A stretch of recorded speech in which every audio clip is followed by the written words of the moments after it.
የክርስቶስን ስቅለት በሚያሳየውና በመላው ዓለም ታዋቂ በሆነው የሚል ጊብሰን ፓሽን ኦፍ ዘ ክራይስት ፊልም ላይ እንደ ክርስቶስ በመሆን ሲተውን በሱና በፊልም ቀረጻ ቡድን ላይ ተከታታይ የመብረቅ አደጋ ደርሶባቸዋል።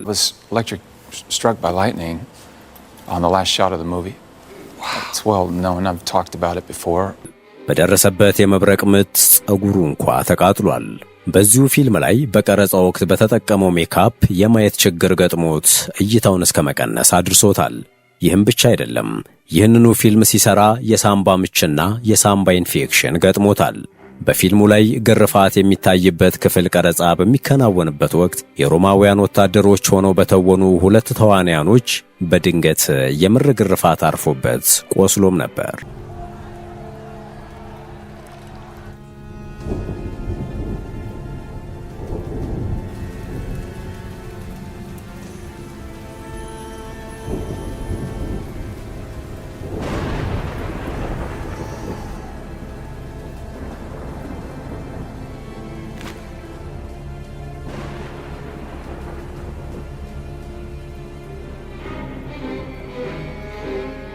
ሰላምና ጤና በያላችሁበት የምድር ዳርቻ ሁሉ የምንመኝላችሁ የመሿለኪያ ቤተሰቦች ለዛሬ በዓለም በበርካታ ሚሊዮኖች ስለታየውና በክርስቶስ ስቅለት ላይ በሚያጠነጥነው ፓሽን ኦፍ ዘ ክራይስት በተሰኘው ፊልምና ከፊልሙ ጋር የተያያዙ እጅግ ያስገረሙንን ነገሮች ልናወጋችሁ ወደናል። ወደ ዝግጅቱ ከማለፋችን በፊት ለቻናሉ አዲስ የሆናችሁ መሿለኪያ ቲዩብን ሰብስክራይብ በማድረግና ይህንን ቪዲዮ ላይክ በማድረግ እንድትጀምሩ በአክብሮት ጋበዝን።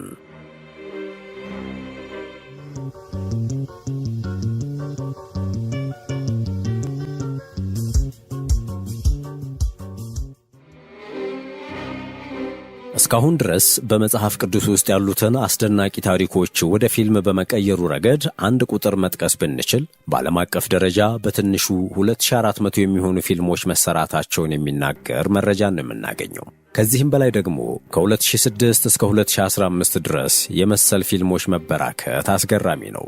ይህም የሚል ጊብሰን ፊልም ከሆነው ዘ ፓሽን ኦፍ ዘ ክራይስት ከወጣበት ከ2004 በኋላ መሆኑ ሲሆን ይህ ፊልም በኢንዱስትሪው ዘንድ መነቃቃትን መፍጠሩን የሚያሳይ እንደሆነ አስመስክሯል። ዘ ፓሽን ኦፍ ዘ ክራይስት ፊልም የክርስቶስን ፍቅር የከዳው ይሁዳ ለሮማ ግዛት አሳልፎ በመስጠት የመሲሁን ውድቀት ሲያፋጥን በሚያሳይ መንገድ በዋናነት በክርስቶስ ስቅለት ላይ የሚያተኩር ሲሆን መጽሐፍ ቅዱስን ተንተርሰው ከተሰሩ ፊልሞች ውስጥ በቀጥታ ከኢየሱስ ክርስቶስ ጋር የሚገናኙ በደርዘን የሚቆጠሩ ፊልሞች ቢኖሩም በጎርጎሮሳውያን የዘመን አቆጣጠር በ2004 ለእይታ የበቃው ዘ ፓሽን ኦፍ ዘ ክራይስትን የሚስተካከለው የለም።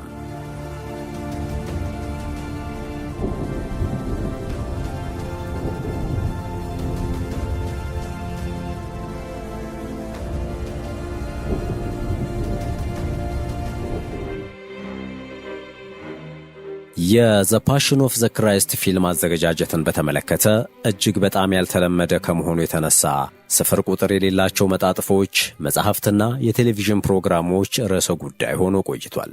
ፊልሙን ልዩ ያደረገው አብዛኛው ነገር ደግሞ በፊልሙ ውስጥ ኢየሱስ ክርስቶስን ወክሎ በመተወን የተጫወተው ተዋናይ ጂም ካቪዝል ፊልሙን ሲቀርጽ ያሳለፈውና የገጠሙት እጅግ አደገኛ አደጋዎች ጭምር ናቸው። ጂም በታሪክ ውስጥ ከፍተኛ ገቢ በተገኘበት ገለልተኛ ፊልም ውስጥ ስላጋጠሙት ተሞክሮች አንዳንድ አስደሳች ዝርዝሮቹን በሚዲያዎች እየቀረበም ከተናገረ በኋላ አስገራሚ ምላሽ ሊያገኝ ችሏል። ፊልሙ ሲሰራ በጣም ከባድ የሆኑ እክሎችን ቢያስተናግድም በእልህኛው ሚል ጊብሰን አደጋ ተጋፋጭነት ባህሪ የተነሳ ሁሉንም ተጽዕኖች ተቋቁሞ ለእይታ ሊበቃ የቻለ ነበር።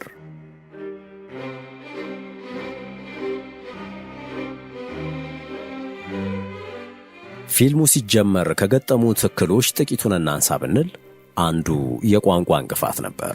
ይህ ፊልም በሆሊውድ ከተለመደው የታሪክ አቀራረብ ከእንግሊዝኛ ቋንቋ ይልቅ ፊልሙ ሙሉ በሙሉ በላቲን፣ በዕብራይስጥና በአረማይክ ቋንቋዎች የተቀረጸ ነበር። ይህም ስለ ንግድ አዋጭነቱ መጀመሪያ ላይ ጥርጣሬ እንዲፈጠር ምክንያት ሆኖ ነበር። የፓሽን ኦፍ ዘ ክራይስት ፊልም የፋይናንስ ምንጭና ስርጭት አወዛጋቢ ርዕሰ ጉዳይ ሆኖ ነበር። ምክንያቱ ደግሞ ለፊልም ሥራ የሚሆን ስቱዲዮ ሆሊውድ ሊያቀርብ አለመቻሉ ነበር። ስለዚህም ሚል ጊብሰን ሙሉ የቀረጻና የስርጭት ወጪውን በመሸፈን እውን እንዲሆን ማድረግ ነበረበት። እነዚህ ችግሮች ቢኖሩም ፊልሙ በአሜሪካ ታሪክ ውስጥ ከፍተኛ ገቢ ያስገኘለትና የአር ደረጃ የተሰጠው ፊልም በመሆን ተጠናቋል። ስለዚህም በዓለም ዙሪያ ከ611 ሚሊዮን ዶላር በላይ ገቢ ሲያገኝ ትችቶችም የዚያኑ ያህል እንዲዘንብበት ያደረጉት ጉዳዮችም ነበሩ።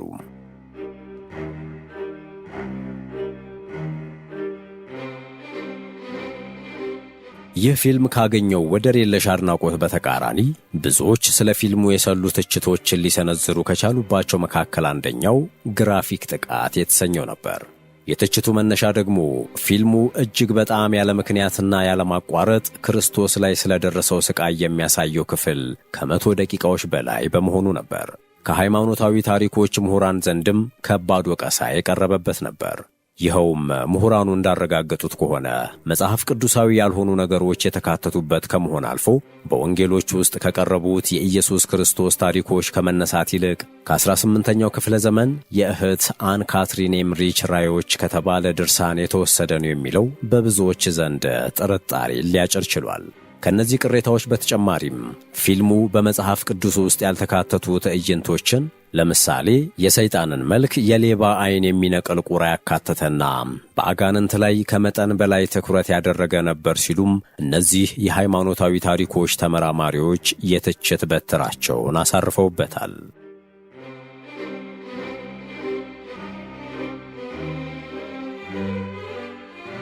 በትዕይንቱ ውስጥ አንድ ያልተለመደ ሕፃን ልጅ በሰይጣን ተይዞ አስፈሪና የሚያስጨንቅ የግርፋት ትዕይንት መካተቱም ሌላው ለትችት በር የከፈተበትና የማዶናና የሕፃናትን የጎመዘዘ ቀልድ ለማመልከት ሆን ተብሎ የተደረገ ነው በሚል ተኮንኗል።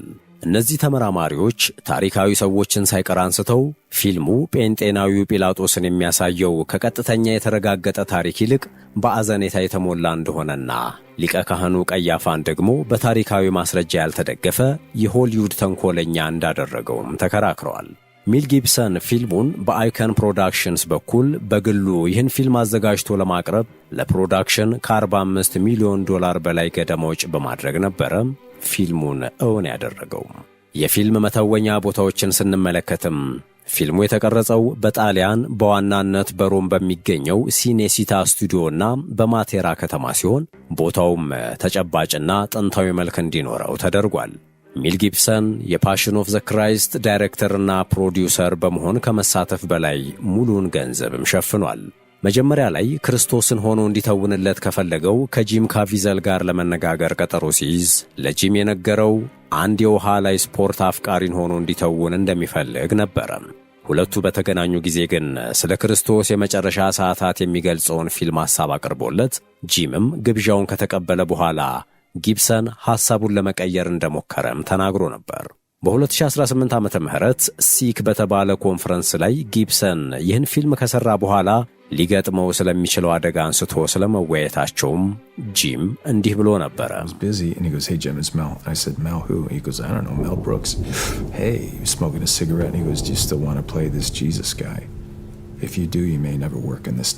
ሚል ጊብሰን ከፊልም በኋላ በዚህ ከተማ ውስጥ ዳግመኛ ፊልም አትስራም አለኝ። እኔም ሁላችንም መስቀሉን መሸከም አለብን አልኩት። እውነቱን ለመናገር ስማችንን፣ ዝናችንን፣ ሕይወታችንንም መተው ነበረብን።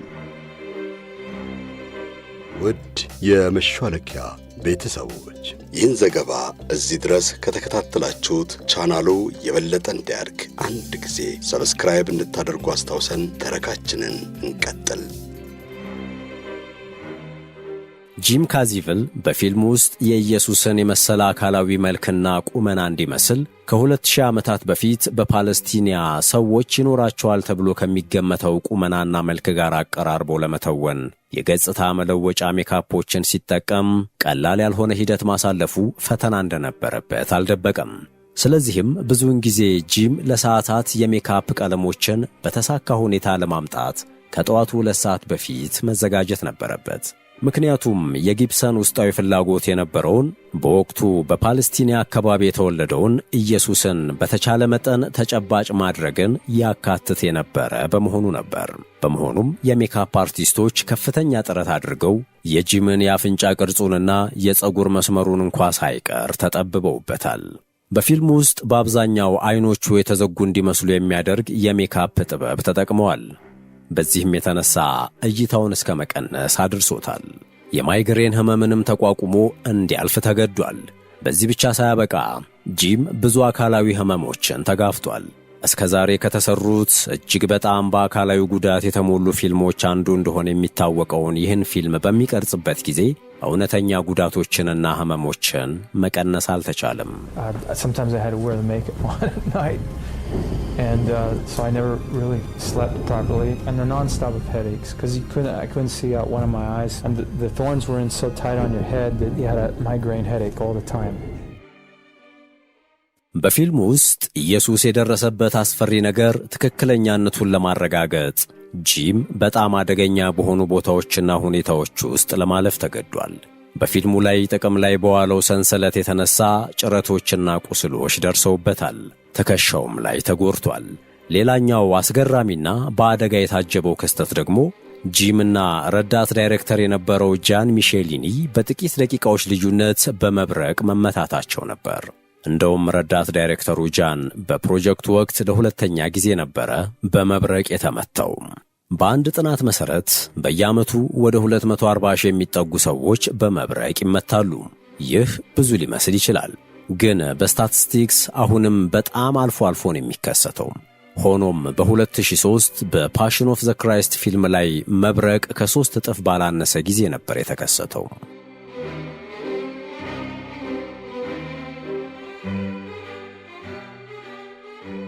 ጂም ከ700 ክለብ ጋር ባደረጉ ቆይታ ስለ ሁኔታው እንዲህ ሲል ይገልጻል። It was probably more like 3 seconds. It felt like 5, but it was probably less than that. And then boom. I shot me out of my body. I saw the back side, not here.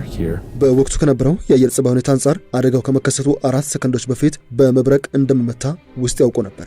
እመታለሁ ብዬም አስቤ ነበር። እንደፈራውም ተዋናዩ በመብረቅ ተመታ። የመብረቅ ብልጭታ መላ ሰውነቱን አበራየውና ጸጉሩን አቃጠለው። አስገራሚው ነገር ይህ እንኳን ተከስቶ ካሜራዎቹ መደበኛ ቀረጻቸውን አላቆሙም። ምክንያቱ ደግሞ ማንም ሰው ምን እንደተፈጠረ እንኳን አላስተዋለም። ጂም ካቪዝል በወቅቱ የነበረውን ስሜት ሲገልጽ and then I was back. Then Jan Michelini runs over and I remember looking at him and all of a sudden I saw his hand blow up. Sparks came out. There was another shot that came down. ማናችንም ምን እንደተፈጠረ አላወቅንም ነበር። ካሜራዎቹ ወደ እኔ እየመጡ በሚቀርጹበት ወቅት ነበር የተመታሁት። ልክ ካሜራው አጠገቤ ሲደርስ ሚል ጊብሰን በድንጋጤ ጸጉሩ ምን ሆነ እያለ ሲጮህ እኔ ራሱ ምን እንደተፈጠረ ይገባኝ ሲል ነበር በወቅቱ በመብረቅ ተመቶ ጸጉሩ የተቃጠለበትን ገጠመኝ የተናገረው።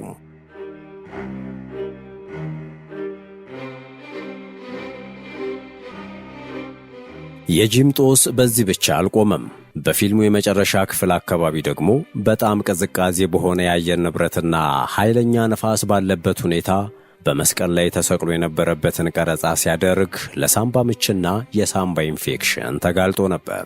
ግርፋት በሚታይበት የፊልሙ ክፍል ቀረጻ በሚከናወንበት ወቅት ደግሞ ጂም ሌላ የመቁሰል አደጋን አስተናግዶ ነበር።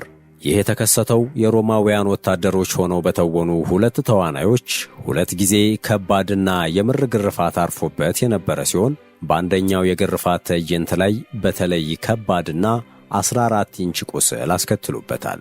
ጂም በዘ ቱዴይ ሾው ላይ በተደረገ ቃለ ምልልስ ፊልሙን መስራት ምን ያህል ፈታኝ እንደሆነበት ተናግሯል።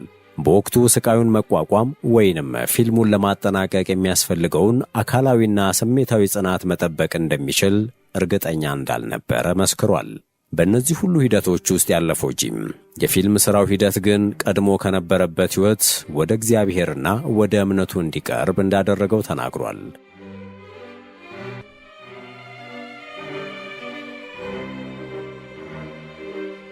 የፊልም ግምገማውን ከሰሩት አንዱ የነበረው ሮተን ቶማቶ ገጽ በ277 የሃያሲያን ግምገማዎች ላይ በመመስረት 49 በመቶ የማለፊያ ደረጃ እንዳለው ዘግቧል።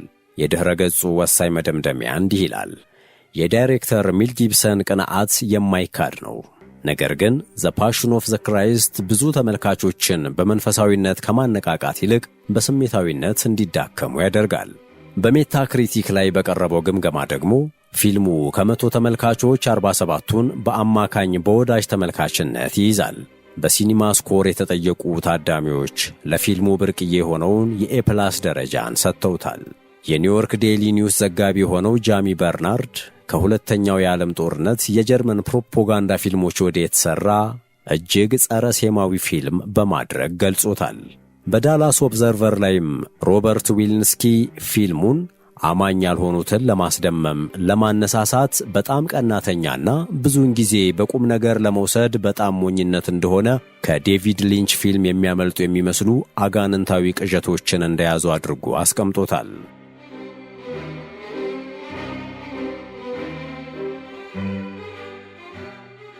ፊልሙ በቫቲካን አቅራቢያ ያለ ቦታ ላይ እንደመቀረጹ ያህል የፓሽን ኦፍ ዘ ክራይስት ተባባሪ ፕሮዲውሰር ስጢፋኖስ ማኪቪቲ የፊልሙን አጭር መግለጫ ለርዕሰ ሊቃነ ጳጳሱ ጸሐፊ ለሊቀ ጳጳሱ ስታኒስላው ዲዚዊስ ሰጥቷቸው ነበር።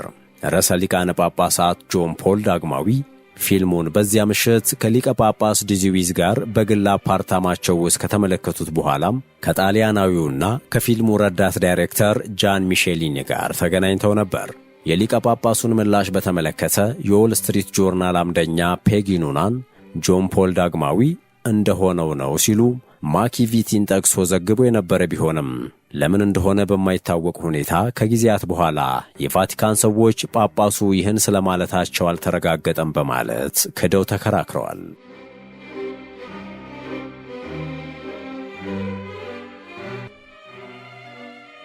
ዘ ፓሽን ኦፍ ዘ ክራይስትን ፊልም በጋለ ስሜት ሆኖ አዘጋጅቶታል የተባለው ሚል ጊብሰን በፊልሙ ድጋፍና ነቀፋ ቢያስተናግድም ፊልሙ 3 የአካዳሚ ሽልማት እጩዎችን ማሸነፍ ችሏል። ሌላኛውና እጅግ አስገራሚው ነገር ደግሞ ኢየሱስን ወክሎ የተወነው ጂም ቀድሞ ከነበረበት ሕይወት ወደ እግዚአብሔርና ወደ እምነቱ እንዲቀርብ እንዳደረገው እንደተናገረው ሁሉ በፊልሙ ዝግጅት ላይ የነበሩ በርካታ የቡድኑ አባላት በፊልም ዝግጅቱ ወቅት ወደ ክርስትና እምነት መግባታቸው ነው። በተለይም ደግሞ የአስቆሮቱ ይሁዳን ሆኖ የተወነውና ሃይማኖት የለሽ የነበረው ሉካ ሊዮኔሎ በፊልም ሥራ ወቅት ነበረ ክርስትናን የተቀበለው።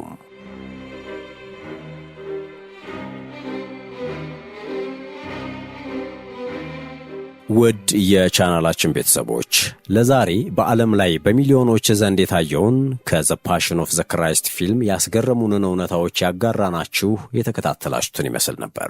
እስከ ዝግጅቱ ፍጻሜ አብራችሁን ስለቆያችሁ እያመሰገንን ለቻናሉ አዲስ የሆናችሁ ሰብስክራይብ በማድረግና የደወል ምልክቱን በማብራት በየዕለቱ የመሿለኪያ መረጃዎች ሲለቀቁ በቅድሚያ እንዲደርሷችሁ ማድረግ እንደምትችሉ እያስታወስን በቻናሉ ቢሰራ ወይም ቢስተናገድ የምትሉት ጥቆማ ካለ በኮመንት መስጫው አጋሩን። ሰናይ ጊዜ